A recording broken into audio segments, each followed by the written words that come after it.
Okay, let's start it off. Send good vibes. Let's say our prayers. Hopefully, the basketball guys come through again for us for the Detroit Pistons. Yeah, I know, right? I'm honestly in the small belief that a top three pick, man, it might be. I don't know. I don't know if I want a top three pick this year.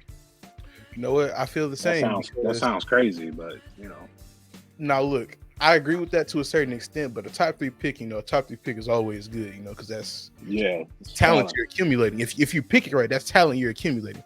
But with this draft, like it's one guy that scares me who can shake this whole draft, and he scares Who is me that? a lot. Chet Holmgren. He scares me a lot. We're gonna see. PJ Washington didn't bring him no luck. No, neither did Nick Collison.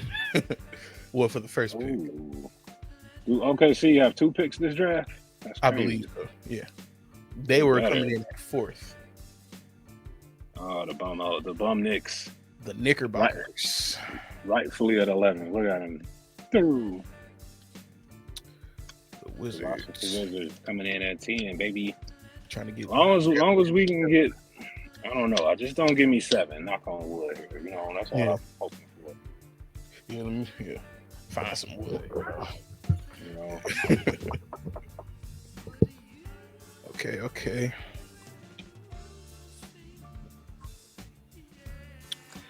oh man, New Orleans got that 8 pick, huh? That's Swing Cash. I didn't even see. That's what that Here looks we like. go, number 7. Trailblazers. Oh yeah, they're gonna want to trade out of that one. Look at Dame. I was say they Wham. dropped us. So now that means the Sacramento Kings, the Jacksonville Jaguars of the NFL, now have the top 4 pick. Indiana Oh, Pacers at that's 6. Indiana at 6. Mm-hmm. Ooh, so we got a So top that means 5 they pick. dropped them. The Kings just leapfrogged 2 teams. Ooh. So what do you think? We probably coming in at 5 or 4, huh? Ah,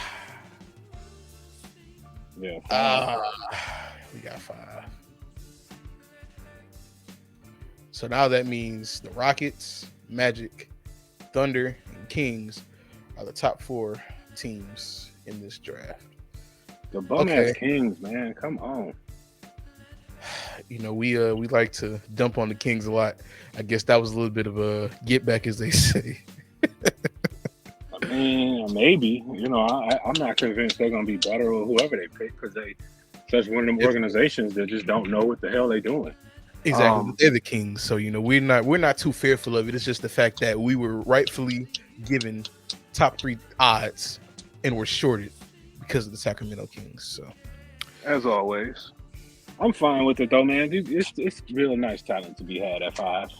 You know what I'm saying? I'm So on board with Shaden Sharp.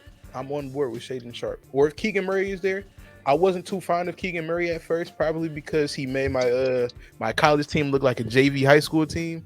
But I like Keegan Murray there because he's a 3-and-D guy. I mean, he's a little bit older than all these other guys, but I mean the talent's there. And if you can upgrade him a little bit, then I would take him. And also Shaden Sharp, that's really the talent guy right there. Probably has the highest ceiling in the draft, along with Chet. But well, Sharp, well, he got the shot making, everything is there for him. that's the beauty of this thing. We are in combine week as well, so Yes, we are. you know what I'm saying. There should be some good. We're gonna find out the real draft order here soon with some unexpected talent. Let me get up out of this light real quick. Yeah, I Some was not. unexpected talent. Yeah, I wasn't expecting Sacramento to be up there. Honestly, I was dead set on them. Taking that guy from Wisconsin. He just feels so Sacramento. Even if they get 4, I would not be surprised if they took Johnny Davis. He just has that Sacramento feel for me. He'll go there, play like 2-3 years there, and then go be a star somewhere else. Yeah, it's a lot to play out. You know what I'm saying? Mhm. I just feel like the top 5 is probably set in stone for sure, but you Yeah. know, we'll see who's where at 5 though. Or if Jaden Ivey was able to fall 2-5, I'm fine with that too. I wouldn't be surprised if we took a slight dip. I really wouldn't. You know what I mean? Somebody kind of got some hot buzz at the last second. Mm-hmm. and they were like, "Oh yeah, let's get a Keegan Murray over him." I don't know. At the end of the day, in Troy we trust, right? So as a Yeah, Pistons fan, yeah, he's led us pretty in a decent direction so far. So I mean, we'll trust him until he's not trustworthy. I'll say that. right? So I mean, who's there at 5? I mean, we're looking at, like you said, Shaden Sharp. Honestly, I'm really curious to see how his draft play, his draft combine goes, because we don't really know who he is and what he did. You know what I mean?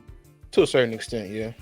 But we know he got them intangibles you want from a two guard, a high level two guard, and the Pistons do need a high level two, and not like a guy that's just like a playmaker. Not saying I don't want Ivy, but give me a traditional two that can score, rebound, shoot, slash, get to the ball more than just a typical 3-and-D guy. Because discussing with the homie Fresh, I hate that term.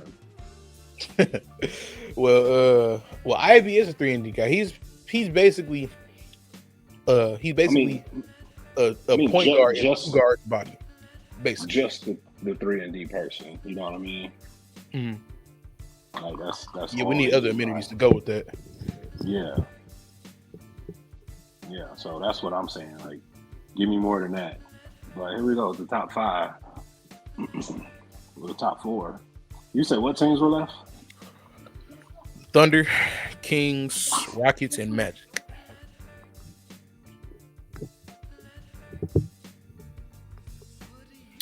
Okay, we're back. So we'll see what goes on here. It's kind of crazy how I was finna say they had the top 4 teams sitting right there. I guess they kicked everybody else out. Yeah, right. We don't need you now. It's just time to do the rest of this thing. Sacramento coming in at number 4. I really think OKC gonna win this thing. If I had to pick one, I was there. There goes my pick right there. I was gonna say the Rockets, but Telling you, check the OKC just feels like destiny. The Orlando Magic. Look at him just laughing.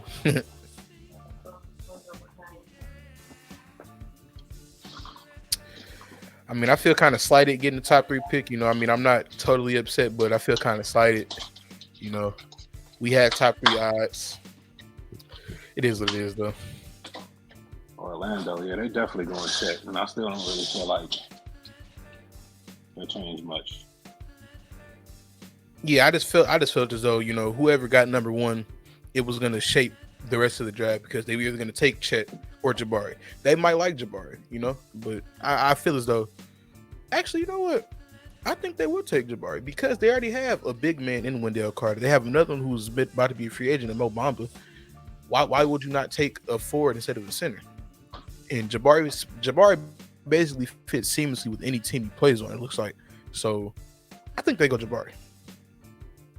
No, you're right. The more I think about it, he's probably the talented guy, and that still puts you Chet at OKC. At the end of the day, that's why I foresaw the most. Chet to OKC, and I think that's what's going to happen. Fits like a glove. Yeah, looks like Paolo to the Rockets. Oh man, I don't know if the Kings gonna go Ivy, because they just got rid of Halliburton. Fox and Ivy definitely can't play together, so I don't know. Yeah, they might be the same player, honestly. Him and Fox. They might be the same guy. So I don't know. Where do you think they go? You think they go Keegan Murray there? Yeah, because what's his name is the new hotness. What's his name? The kid, the one rookie of the year. Oh, Scotty. Yeah. So I could see that. Scotty and Keegan, they're 2 different guys. Scotty was coming off the bench at Florida State. He was a more versatile type of guy. Didn't really score much, but the playmaking, the defense, the leadership, that all was there. Keegan is kind of a scorer, like a straight scorer. He's got a little bit of 3D potential, but he's basically a scorer. But at the end of the day, you know what I'm saying? I think the type of wing he is what they want to compare. You know what I mean? Like, okay. where you got this Scotty Barnes type build, long arms, can do a lot on the court, guard a lot of positions. Trust they're gonna want that hotness. And in Sacramento, I just expect full tomfoolery, you know. So you Yeah, just might have a shot at Jaden Ivey at 5. they might go Jalen Duren at 4. You know, you never know with Sacramento. Honestly, Never know. So I could see it. I could see it. I wouldn't be surprised if Orlando went Paolo, but I don't think they will. But I could see them going all three. I Either feel one like of these guys. another fit that we're kind of not talking about is Paolo to Houston. I heard that was a fit, you know, before the lottery came. You know, everybody's like, "Oh, Paolo would fit so well with Jalen Green, you know, and Kevin Porter Jr. All those guys." Now that seems like that's probably going to be the most obvious selection for them because I think Chet and Jabari go top 2 picks. Whichever order you want, you know, you flip them. But I feel like Paolo is there at 3. You got to take him. If I'm Houston, if I'm Houston, So the top three are solidified, regardless. yeah, I think that was solidified going into the draft, regardless. Top 3 guys. Oh, look at that. They got number 4, Shaden Sharp. Dig that. Oh, wow. That is pretty interesting. I don't foresee that happening because, like you said, they just got rid of Halliburton because Fox and Halliburton couldn't coexist. So That's Jonathan Giovanni. I don't even know who the guy is. So yeah, Jonathan Gavoni, he's a draft Gavoni. analyst. Yeah, I don't know. That's one prospective look at it. You know, I feel like Keegan Murray and Jeremy Grant are the same player, so I really don't want Keegan Murray on the Pistons. And if it played out that way, I gotta go get Ivy at 5. I gotta see. I gotta test the waters with that much pure raw talent and see what it does for me. You know what I'm saying? Oh, I didn't even realize Ivy wasn't on here.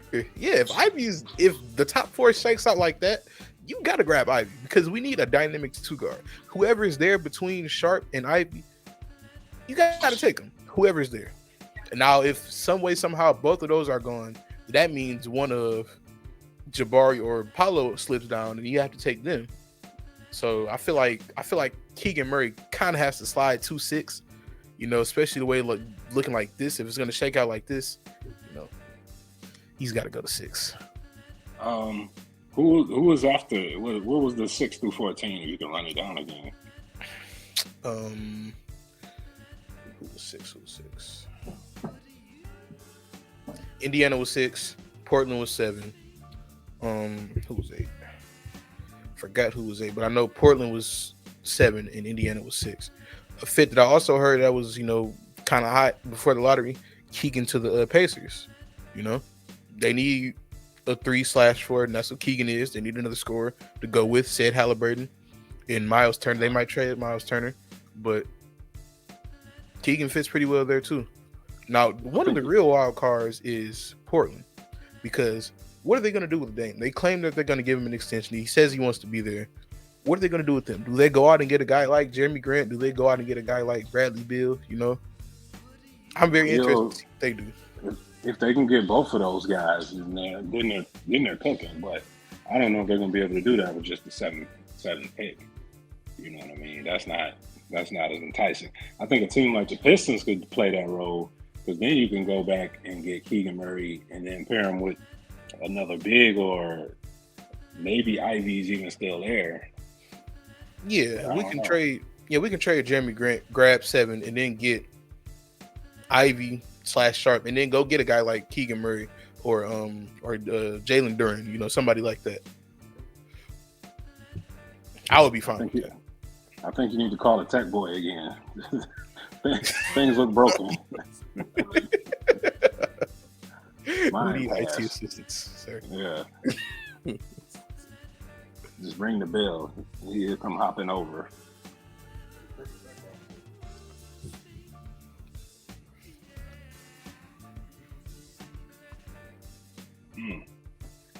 I'm not like super thrilled, but I'm not like totally not thrilled. Because if Ivy does go 4, then I'm going to take Sharp at 5. Just take a flyer and see what happens. You know what I'm saying? So yeah, the ceiling in talent is too high to be sitting there at 5 and not take them. And you see Troy Weaver he's a potential type of guy. Because, back in 2020, when Halliburton was there, Halliburton to the Pistons was basically a done deal. If he was to slip 2-7, Halliburton to the Pistons was a done deal. He was a safe pick. But then who do we take? A project in Killian Hayes. I feel like Keegan Murray is that safe guy. He's gonna play in the league 8 to 10 years. And have a decent career. But Sharp is that guy who can take you to another level. I feel like. Yeah, we're gonna try to do a lot more deep digging. Hopefully, the news you hear out the combine is good, because that's the only thing I'm worried. At this point, 6'5", high leaper, plays good defense, shooter, skill. On the paper, he sounds good. I just need to see the performance at this point. Let me see how you do it on the court. Yeah, we'll see. We got a month and a week to the draft, so we'll see. Hopefully, it all works out, because like so we got the combine and stuff coming up. We got trades potentially. So it's nothing solidified until they call their name. Nothing solidified. So. But in this NBA day and age, guys are always, they tip their hand so fast and easily. So I feel like, this top three would be difficult to pin down, but as the closer you get, the more sense it'll make. So in the NBA, it always shakes out real easier until a team like the Kings come around and do something crazy with their pick or trade somebody, but they don't really got anybody. Nobody. I mean, Fox is nice, but I definitely don't foresee them drafting another two, because they also have the kid from Baylor. So Davion Mitchell, yeah. Yeah, so I wouldn't be surprised if Sacramento shopping that 4 pick, which would be smart. But yeah, to accumulate some more talent, because that's exactly what they need. Yeah. So right. So with that being said, don't be surprised if they go Murray and go, we're gonna roll with this Fox. What'd you say his name was? Davion Mitchell. Yeah, this Fox Mitchell backcourt pairing with Keegan Murray at the 3 and roll the dice. So right there, you might be looking at Shaden and Ivy right in your face. So there's no way you don't walk out of there. Yeah, you got to get one of them. Yeah, that should make sense. Especially if Murray is gone. Yeah, definitely. So I mean, I like the sound of that. I'm curious. Did they get the tech man get the board back up? I'm curious to see the top 10 or the rest of the lotto, so at least see what's happening with that. I got you. So the rest of the lotto, 6 through 14 goes Pacers, Blazers, Pelicans, acquired from the Lakers trade with Anthony Davis, Spurs, Wizards, Knicks, Thunder, second pick in the top 14, Hornets, and Cavs. Well, yeah, it's going to be interesting. Chet to the Thunder. I really want to see that. Just to cheer on my all-Euro team. You know what I mean? See if they can defy odds. Yeah, with Poku and Giddey, kid from Australia, Giddey, and now Chet. Like, okay, we might can do something out in OKC. I'm about to say they might be building something. If Chet is what everybody thinks he is, and they're able to grab him to go along with Giddey and Poku and SGA, who SGA is one of my personal favorite players in the league. If they can get something going with that, like today, they got something cooking there. Yeah, they should be competing for a play-in at that point. If, like you said, if Chet's the guy like he's supposed to be. I like the circumstance better there, landing there, than would with like a Trailblazers or something. I like him better there than any other team in the top 5, honestly. Yeah, I don't see him fitting on the Magic well. Don't see him. Okay, I could see him fitting on the Rockets a little bit, but I definitely don't see it on the Kings. And I definitely don't see it here. I definitely don't want it here. But yeah. To be honest, it was a poison pill. I'm glad we dodged it personally. I know a lot of the internets won't agree with that, but I am. I really didn't want Chet on the team. And everybody's telling me, you hear all the talk, he's a generational unicorn type player, but I just don't want to find out on my franchise. I'm willing to gamble on that. I'm willing to gamble being wrong on that one. So yeah. Man, I'm really interested in a team like Charlotte. One of these big dudes like a the big man from Duke, like a guy like him. Oh, is Mark gonna Williams, yeah. Yeah, is gonna slip and just wind up in a great situation. Yeah, You Charlotte know, needs a big man too. what's the other the point guard slash forward for Duke as well? He's also kind of nice. Oh, Griffin. Yeah, AJ Griffin. Yeah. Mm. So I mean, I think there's some guys in this draft that can play. The only thing I feel bad for is like Portland because they wanted a win now player, and at that point, I don't think they're gonna get a win now guy. So I don't know how that shakes out with Dan. That kind of makes this scenario even way Actually, more I feel like you complicated. can get a win now player at 7 because at top 5, top 3 or whatever, you're getting guys who can win now, but also they have potential to go for the future. At 7, you're getting a guy who can come right in, play decent basketball to fit your system, and take it from there. So I feel like you can get a win now player at 7. They can get a guy like Sohan from Baylor, or they could get a guy like Durham from Memphis, Mark Williams. I may be a little rich for my blood there, or even a guy like Griffin. Yeah. Sohan is a kind of underrated pick, but I don't know. I don't know if he turns the franchise overnight like some other guys could. To be honest, I don't. Off this draft, I think in the right scenario, it's only like 3 players that could probably help you get from no playoffs to playoffs in the right scenario. I think everybody else is going to need 2 years because I definitely don't think Chet's going to be day one ready. I say 4. I think the 4 guys that were up there. I think it's got to. I think Jabari, Paolo, those are definitely 2 solidified day one guys who can come and help you. Even Keegan Murray is a guy who can come and help because he's like 21, 22. He's not as young as some of these other guys who are 18, 19. So he's got experience. He's been at Iowa for like 3-4 years. So he's got experience. So he could come if he comes in and plays the way he was playing at Iowa his junior year, he can come in and help a team out. Give him 15 and like 6. Yeah, he could. And then even a guy like Jaden Ivey. Jaden Ivey is also a guy who can come in and take your team. I'm not gonna say franchise alterer, but with a little bit of time, Ivey can turn it around a little bit. I mean, if you say like a Detroit, they don't really need Jaden Ivey to do a lot. Get to the rim, draw fouls. That's all we need you to do, bro. You know what I'm saying? If you're open, shoot that corner 3 or whatever. And the way he's able to attack the rim, I don't know if I need him always with the ball in his hands. I can get him off cuts, or pin downs, all types of stuff. If I can get him in space, and shout out to NBA Radio, I did read or hear today that they're changing the fast break rules, supposedly, where how you really can't run the fast break in 2022.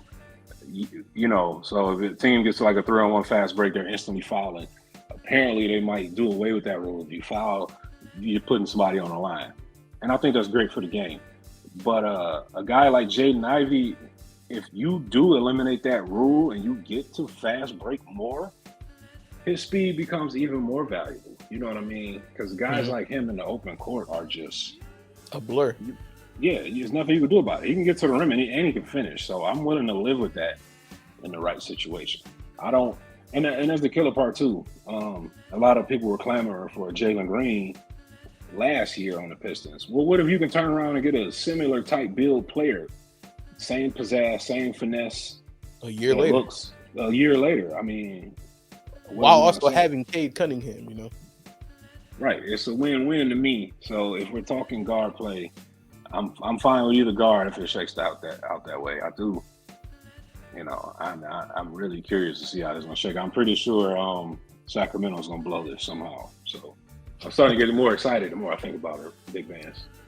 Yeah, I agree, man. Because like you said, there's no way that we don't get a player who can come in and fit our system right away. Because like you said, I feel like Sacramento is gonna, do some wonky stuff. We're like, well, that's Sacramento, type stuff. Yeah, to be expected. Exactly, to be expected. But like I said earlier, say the top 4 shakes out as Jabari, Chet, Paolo, and then say they take Jaden Ivey or Shaedon Sharp. At that point, you still have the pick of whichever guard is not there and Keegan Murray.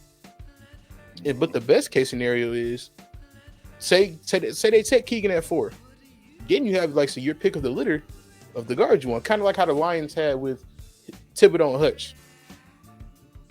The Jaguars bombed the first. Okay, we're not going to say bombed the pick, but they went against the grain for the pick. And that left us our pick between the two best edge rushers in the class.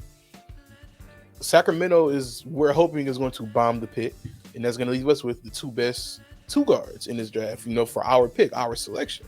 And whatever Troy and company likes, that's what they take. We'll trust in that for right now. But yeah, that's best case scenario to me. Just letting it ride out like that. I think you're at least looking at one of them for sure.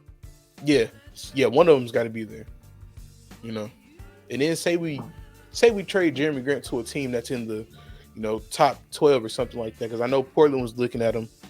Maybe he might even go to a team like New Orleans, or even the Knicks might even want to pony up some money because they have money there.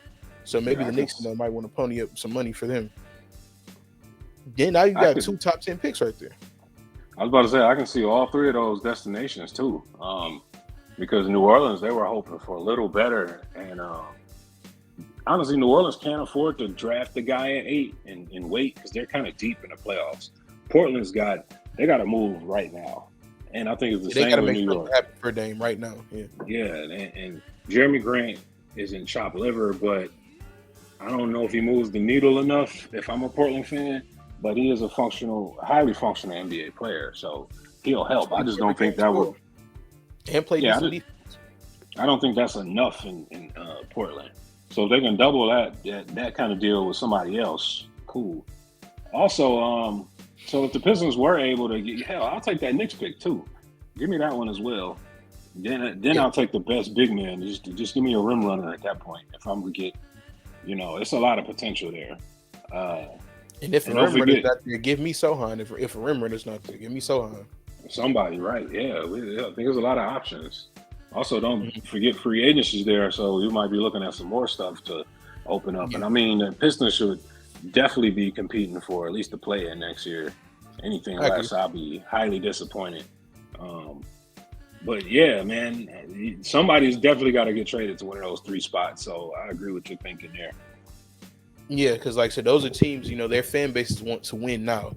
The best position out of those 3 teams, obviously, is the Pelicans because they've got Zion, B.I., and now McCollum. And now they've got guys who are emerging like Herb Jones and Trey Murphy and even Jackson Hayes. So they're in a great position. You could add somebody there because like if a win now player is there, then you have to take them. But if it's just projects there, then I think you trade for a more established player such as Jeremy Grant. And just imagine that lineup with McCollum, Ingram, Zion, and then Grant. Well, not in that order, but just imagine those 4 core guys there. You can put Herb Jones at the 2, maybe. Mm-hmm. I think right, yeah, no, with young Willie Green who's got those guys dialed in. I like that team. Shout out to Willie Green, Detroit native. Shout out to Willie Green. Yeah, right. Cooley High, rest in peace, Cooley High. Personally, I personally wouldn't try to win now and jump this thing ahead a year. I would draft a guy at 8 because you still gonna have some good pieces there, and from there you just let this year go, and hell, next year, the year after that, you might be a finals contender. You know what I mean? Guys try to rush the process, end up screwing up. They pull a Brooklyn out here. Now Brooklyn's looking at turmoil. And instead of pulling a Memphis where they just draft guys, keep building. And then, yeah. And then you're ready for prime time in a year or 2. So, I don't know. Yeah, they're in an enviable position. You got a good young roster with decent veteran talent. I forgot about Valanciunas. My guy Valanciunas is still down there too. So like, if you got young players, young good players, good older players, and then you've got a top 10 pick to go with that. That's a very enviable position for them to be in. Very. Right. So if they do the dumb thing and get rid of that pick, I'll take it to Detroit as well. You know what I mean? I'll watch our young guys, grow from pups to stars. So if they want to do that, I'm fine. That's all we want to see. We just want to get back to the way things were. You know, the good old days. The way they should be. Exactly the way they should be. Because our fans are so passionate, man. We deserve better. We do. And hopefully Troy Weaver is the guy to lead us back to glory. Number 5, I'm excited. Yeah, well, with that being said, like, appreciate you stopping through, man. You know, reacting to this. I mean, I'm cool where we're at, but you know, it all depends on who we take. It doesn't matter where we land; it's all on who we take. So, in Troy, we trust. In Troy, we trust. Well, with that being said, my guy, like I said, appreciate you stopping by, chopping it up with us, and like, so we'll catch you guys on the flip side, man.